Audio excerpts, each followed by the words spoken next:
YouTube. Welcome back to Erin with a Hobby. Today's hobby is cosplay. So in my most recent Gold Coast Supernova vlog, which is my most recent cosplay sort of content, I was dressed as Jack Frost from Rise of the Guardians, and I actually haven't done any content on here of how I made it or what went involved with it. If you're following me on Instagram, I did post some of my progress photos as I was after I'd made it, but I thought let's go through all of the details of the cosplay here in a bit of a breakdown walkthrough video, and I'll talk about my thoughts on the cosplay, my thoughts on making it, all that fun stuff. As you can see, the prop is here because I put it back together. But yeah, let's get into the discussion of my Jack Frost cosplay.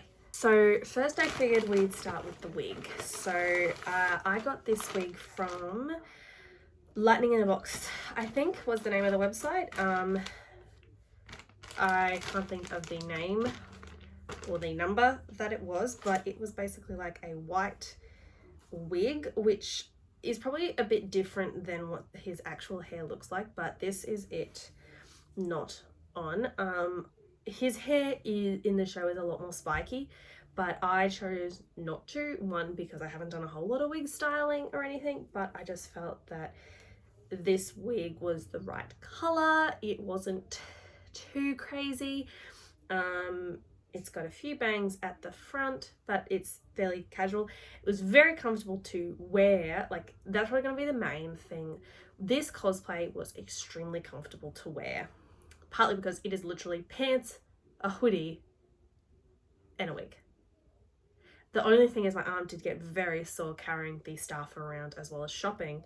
But that is the wig. Basically, I think I trimmed the bangs a little bit because they're a bit long, but overall I didn't really do anything crazy with the wig. I think it was about $30 for the wig. It's not a lace front or anything, it's just a standard wig, but I wasn't overly there wasn't any complaints with the wig. I think if I ever did change anything up, I may restyle and get a new wig for Jack Frost, but that's about it with the wig. Next is the prop. So this is basically my first ever major prop that I've made, other than the tail for Ari, but this was more off of my own design. Well, not my own design, my own sort of idea of how to do about it. I did get some ideas from my dad again, but basically this part of it is a PVC pipe. You can see the pipe through there, which I have covered with EVA foam, which I got from Lumen's workshop. I can't remember, I think it was the thinnest. When I cut it, it didn't quite have, I didn't cut it quite the right size. So if you have a good look, you can see I did a wrap, and then on this side, on this bit, I also covered here. Don't look too close at this bit, because obviously this is the bit where it's on the floor, so it's scuffed up a little bit.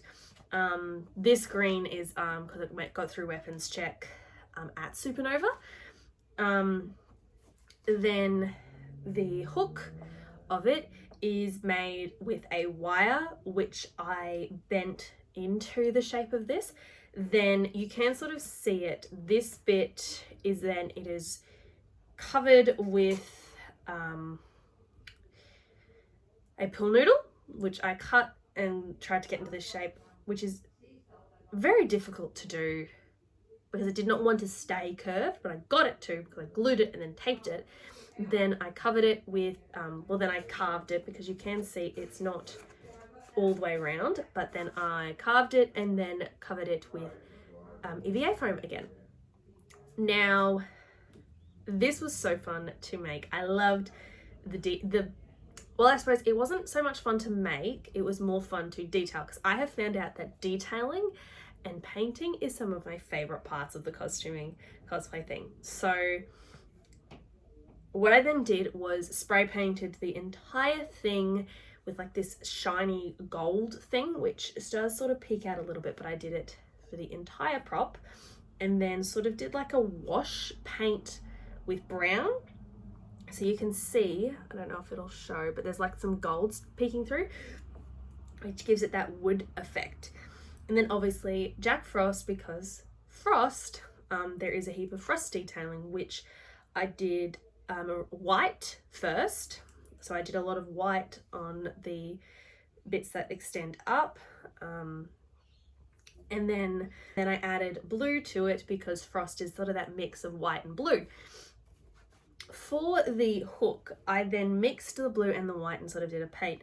Then did a light wash. You can more see it on this side where the Frost is sort of spread out, which I really like how that looked. So I was very happy. It is light, but it does tip, obviously top heavy because of, obviously there is a wire. One of my favorite parts about it though is that this is a collapsible. So basically, if I wiggle this, the hook, if it will come out, comes apart so that it is now 2 pieces, which makes it a lot easier to transport. But basically the way that it is this hook has been obviously bent and cut off, and then, oops, need to be careful, then there is a hole in the PVC pipe where this attaches and sits in place. So when I was at the Supernova, I only had to adjust it very minorly throughout the day, because obviously I was there from like 10 o'clock through to like 6. So I very much had it there pretty good. Now, obviously this was one of my first attempts with PVC pipe and EVA foam, so I will improve as that goes along, but I am very happy with all of the detailing. It was so fun to add the like blue frost detailing to it, and I love it. A little upset that some of the paints come off the bottom, but again, that is what touched mainly the base and mainly touched the floor. But I thought it came up together pretty well, considering my first attempt. And again, because it dismantles, it is a lot easier to store, and this actually does fit in the costume bag when I travel, which is a very easy thing to do. Next is the actual costume, which has only got mainly 2 pieces. I do have under stuff where I sort of squish my boobs to make me look a bit more flat, just because obviously Jack Frost is a dude. But the hoodie, I absolutely loved making this. Well, I didn't detailing it, because this is a men's hoodie from Kmart that I got because there was no women's hoodie in this color. So yeah. And then all of the very prominent details, like along here and along the cuff, they were done with a puff fabric paint. So I started here and sort of worked my way from the shoulders all the way down in the middle and expanded it and made it a bit uneven. Like, I actually don't know what Frost looks like really, so I sort of just eyeballed it and went off of it. And then I also went up onto just a bit on the hood. But then I sort of frosted the sleeves, not the sleeves, the drawstrings, and as well along the rim, because obviously the frost sort of expands out, and I just love how it looks and all the details. And then I also added a little bit, this faded bit is literally just white paint. I think it's acrylic paint, but just added those details there, and then also along the sleeve, and I did the same on both sides. Well, similar-ish, like I did slightly different on both sides because it's slightly different, it's Frost. Then I also added the details. I did, again, the white acrylic paint along the edges of the pockets, and then the puff paint along the actual corners to give it that look. Now, this was so comfortable to wear because it is a Kmart hoodie, so it is actually extremely comfortable to wear, and I loved it.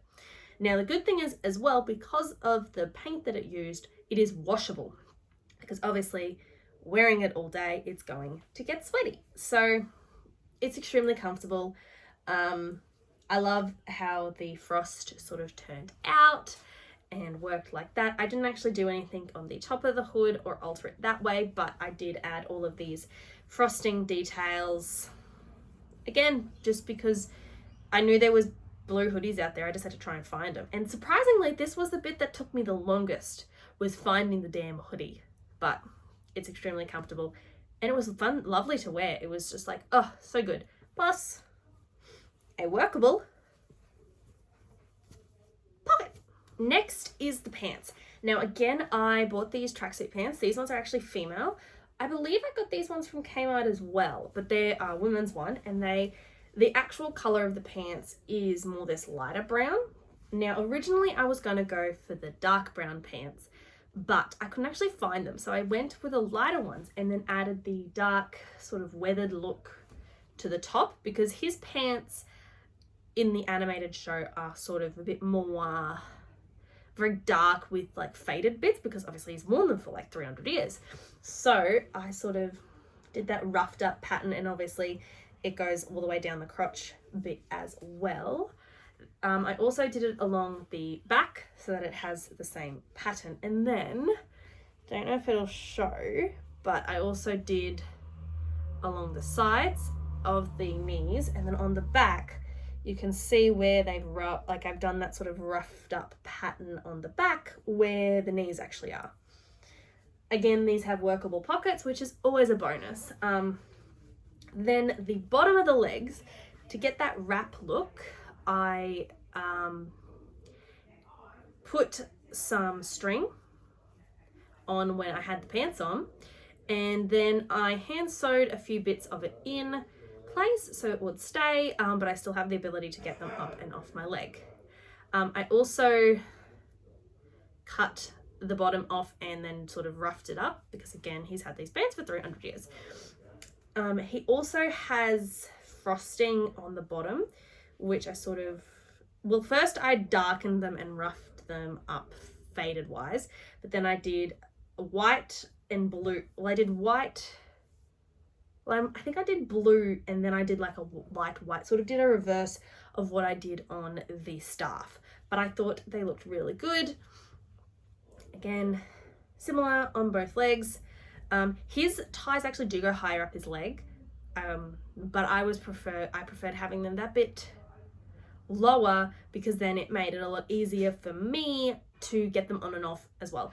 These are also washable, which was a very good thing, because it's a washable material, but it's more the paint stayed on and didn't fade anymore after getting washed and worn all day.